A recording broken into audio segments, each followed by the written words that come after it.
হরিকৃষ্ণচন্দ্র রায়। Bangladesh football federation বাফুফকে কার্যকর ও গতিশীল করার জন্য গভর্নমেন্ট রিলেশন কমিটির ডেপুটি চেয়ারম্যান হিসেবে নিযুক্ত করায় কেন্দ্রীয় নির্বাহী কমিটির পল্লী উন্নয়ন বিষয়ক সম্পাদক ও পঞ্চগড় জেলা বিএনপির সদস্য সচিব ফরহাদ হোসেন আজাদকে গণসংবর্ধনা দেওয়া হয়েছে। আমি ছাত্র জীবনে মোটামুটি ফুটবল খেলতাম, ক্রিকেটও খেলতাম এবং ব্যাডমিন্টন আমি এখনো খেলি এবং আমি ব্যক্তিগত একজন খেলার মানুষ। খেলা দেখলেই আমি সেখানে অংশগ্রহণ বা সহযোগিতা করার চেষ্টা করি।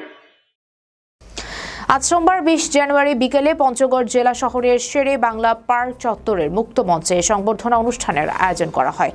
পঞ্চগড় জেলা ফুটবল খেলোয়াড় কল্যাণ সমিতি ও জেলা ফুটবল কোচ অ্যাসোসিয়েশন যৌথভাবে এই অনুষ্ঠানের আয়োজন করেন।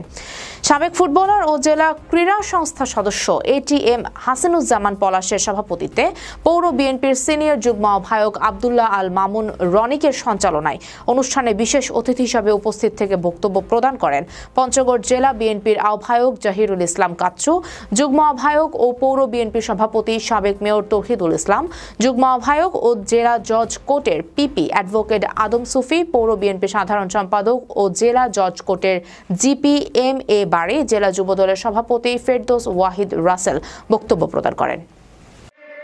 আমাদের বাফুফে অর্থাৎ বাংলাদেশ ফুটবল ফেডারেশন তারা অনেক বিচার বিশ্লেষণ করে আমাকে ফুটবলের মাঠ এবং সরকারের সঙ্গে ফুটবলের রিলেশন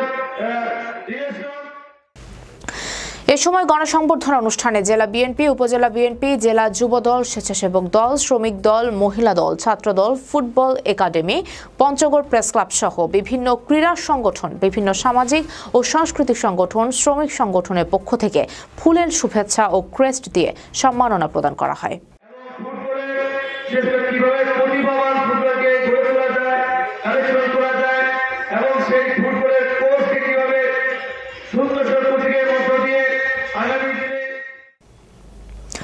সংবর্ধনা অনুষ্ঠানে জেলা বিএনপি, উপজেলা বিএনপি, পৌর বিএনপি, জেলা যুবদল, ছাত্রদল, স্বেচ্ছাসেবক দল সহ সকল অঙ্গ সংগঠনের নেতাকর্মীরা উপস্থিত ছিলেন। পঞ্চগড় থেকে মোহাম্মদ আরিফুল ইসলাম, ইরানের রিপোর্ট।